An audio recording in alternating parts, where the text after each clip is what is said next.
teach intuition.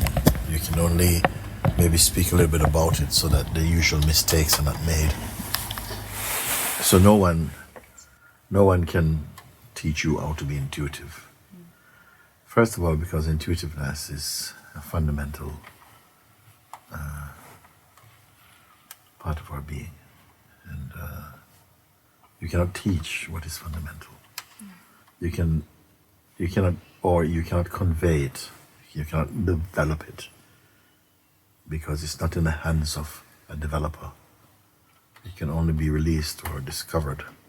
You see, and so what can be taught is to develop some amount of awareness about what gets in the way of the flow of intuitiveness, and how the mind or identity and all its idiosyncrasies focused on somehow create a kind of blindness, and so it suppresses your intuitive the spontaneity of the self or your intuitive nature. That's all that can be said.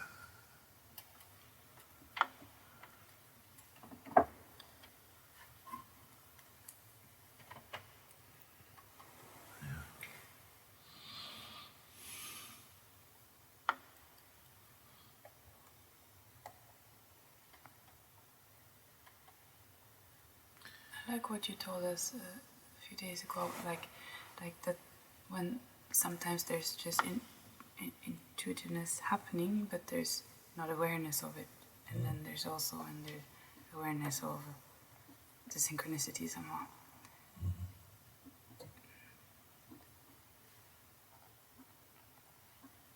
Without the person, the life is unfolding totally spontaneously, harmoniously. I could see the difference, for example, in the way how animals or children are moving, that in a way that looks quite intuitive, but there's not awareness of it. It's just there's not self-consciousness. Yeah, there's not self-consciousness also. But then, in comparison with a sage, for example, who is moving like that, but there is rooted in the awareness. Yeah. Honestly.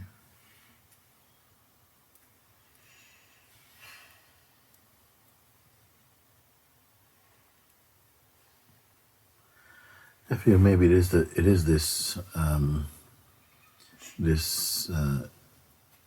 self-awareness from where even the function of intuition is perceived that makes the difference between high sentient expression and the lower sentient expressions, like of a sage, for instance.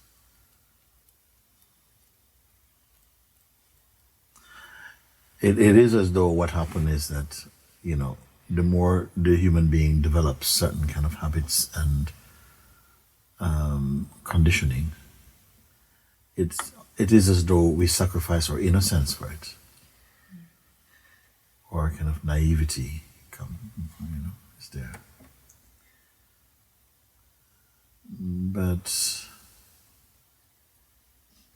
And so what we try to do is to recover our innocence or the naivety or childlike nature. But the childlike nature is not quite enough to say that you are the pure awareness. For instance, when I think of like Pablo Picasso, what he did, it seemed to me, is that he was so gifted as an artist, but he was struggling with his gift. Because he was too able to do what he was doing, and so he started to study like primitive art and children's art, and to try and find an art that was not coming from his intellectual or conditioned mind. From it, you see, something that had a raw power. He was very much attracted to, like African art because it seemed to have this power, this rawness. And it was very much a strong influence for some of his works, certainly his Cubist works and so on like this. And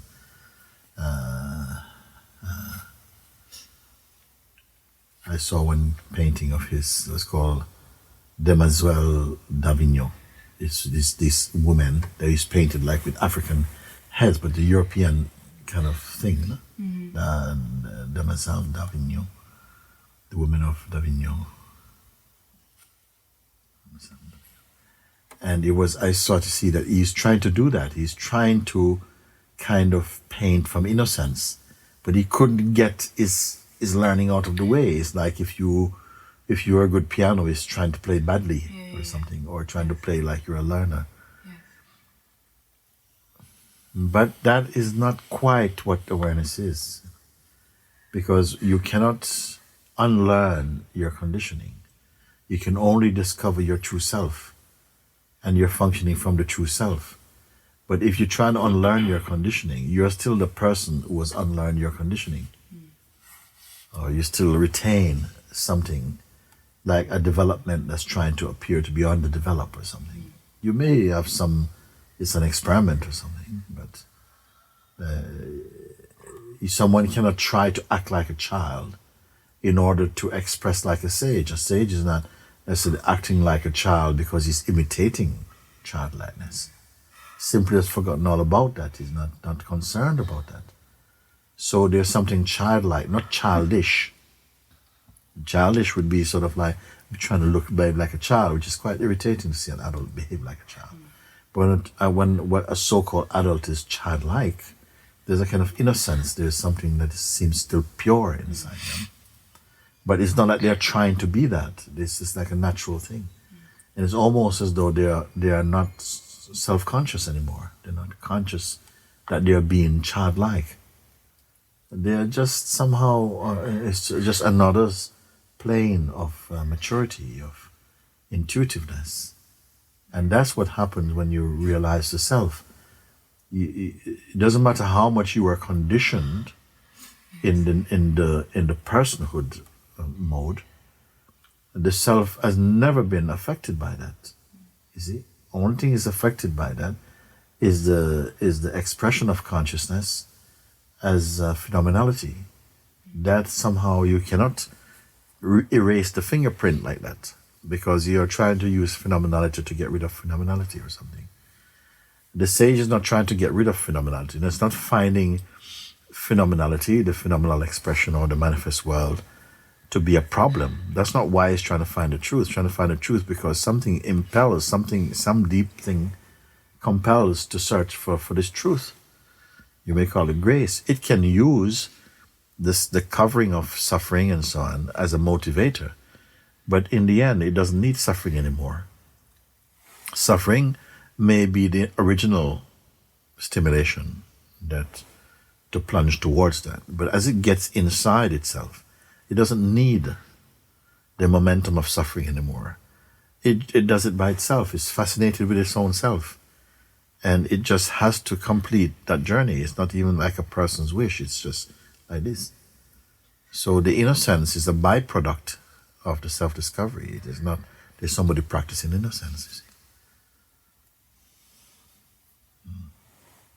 This longing is so beautiful. Like there's this longing for something, but we don't know what it is. It's just like unstoppable. Yeah. Yes, I mean, it's like a child is about to be born, and maybe there is some reaction inside to not go out into the open, but yet everything is sending you out.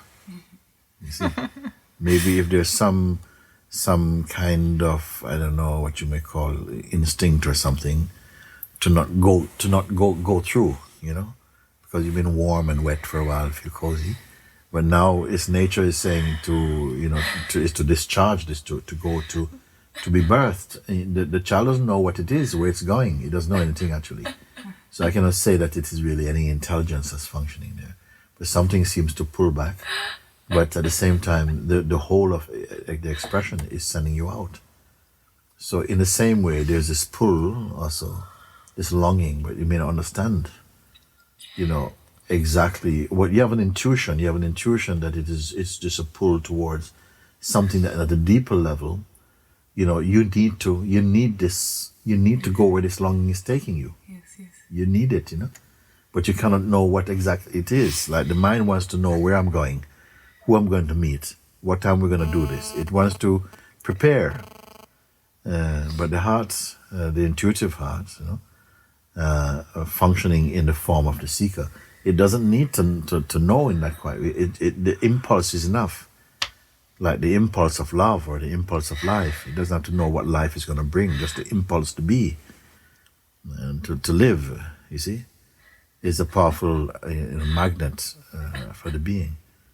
So once it starts to turn inwards, it's like some force takes it. In fact, this is what happened. They say the guru appears first as the kind of outer, and the guru pushes the seeker, towards the inner guru inside. And then as soon as the seeker is being pushed inside and feels the pull of the inside, the guru inside pull him in. But the guru out and in is the same one power. It's just at a certain stage, the seeker is not yet mature to look inside or to be pulled inside. So it needs to meet something that it trusts, the purest reflection, to encourage him to turn inside. And the one outside is turning him inside. Everything else is pulling him outside. Everything, the senses are going outside. Conditioning is going outside. So the guru, the form guru, turning back inside, to go back inside. And when the face turns inside, the inner guru pulls him, suck him in. And that's it. Isn't it? And he sees then that it was all like just a beautiful play, like a divine trick. Yeah. And I can speak like this because this is our experience now. This is the life. This is the life of our life. Is that these things are here? They're not theories now. They're just making more clear what is already happening. You see? You're already in the birth canal. We're already coming out.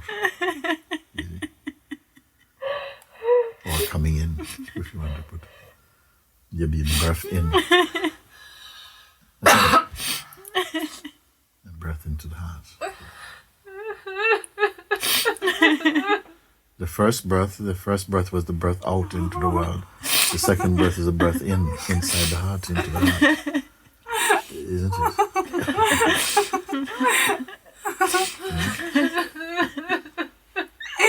It says that when the God breathes out, the manifest world comes into play. When God breathes in, everything comes back in again.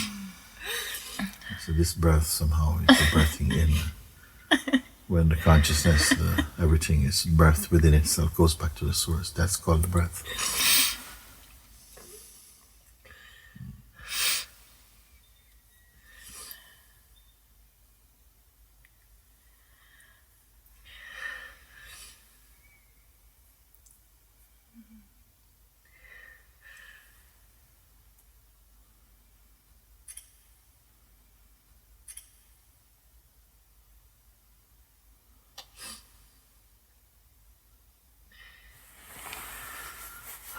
Okay, good.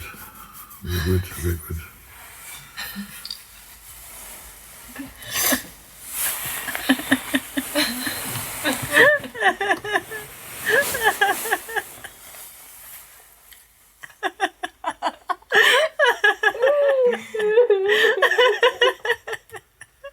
It's amazing because, these are the same tears and laughter that from ancient times, like, laughing and crying.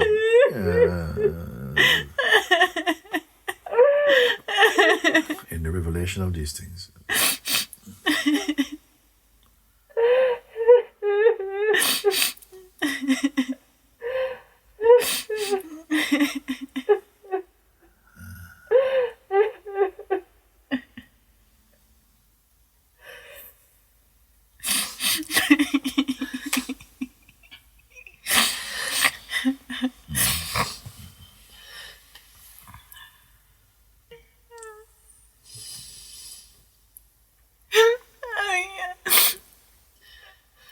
We're so lucky. So lucky. Yes. Yes. Good fortune.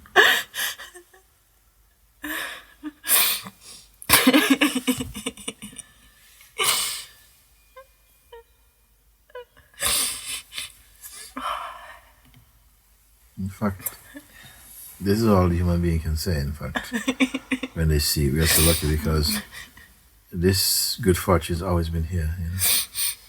The luck is in recognizing it. That always your life is just, the most amazing power that brought you here is in you, alive in you. Imagine, this is the most amazing thing. And all is universe, Something, it has manifested itself as what you call I. As your own self. And is carrying out its affairs inside its body, pretending to be a person. You see? Until it's caught out.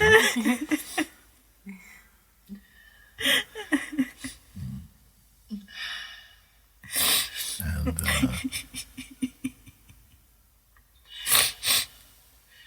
to create this sense of otherness and duality and language and languages and so on, just to have the sense of duality, of the joy of being devoted to itself, or to search for itself, to have the feeling of being lost and to the feeling of finding, only to eventually wake up. It's always been like this, but loving every part of the journey for the experience of self-discovery. God cannot make a mistake. He can only play a game called, I'm lost. And how to find myself.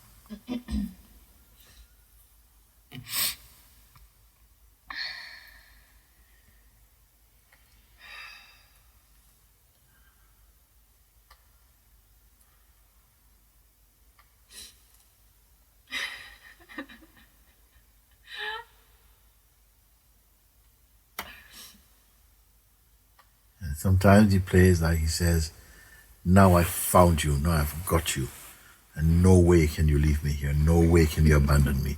But it's only him saying it to himself. He's playing like this, everything. It's all you, Mooji. It's all you, Krishna. It's all you, Samadhi. It's all you, Janaki. It's all you, Arun. It's all I.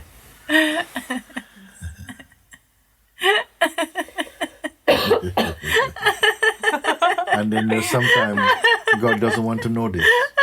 Sometimes he doesn't want to know this. Just like talking foolishness.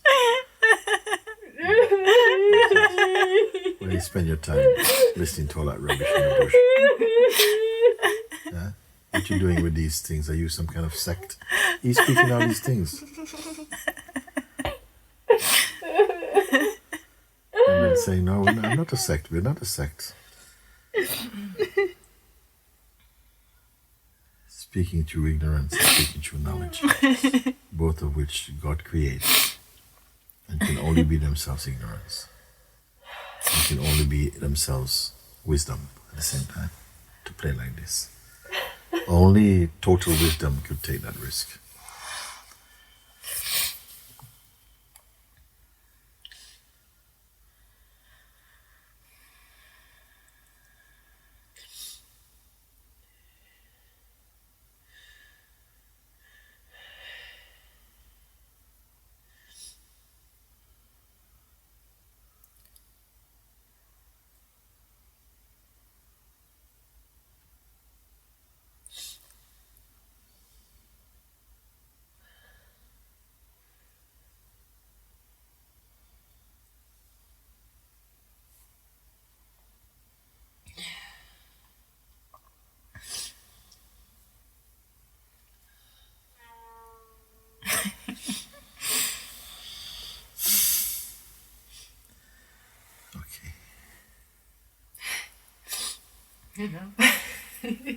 For the moment.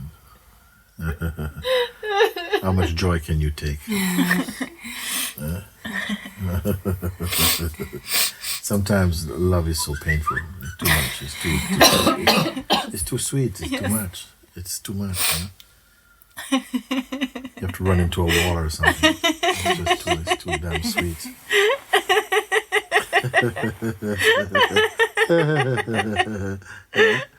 Slip and twist your ankle or something. It's just too good. It's too much. Too much joy.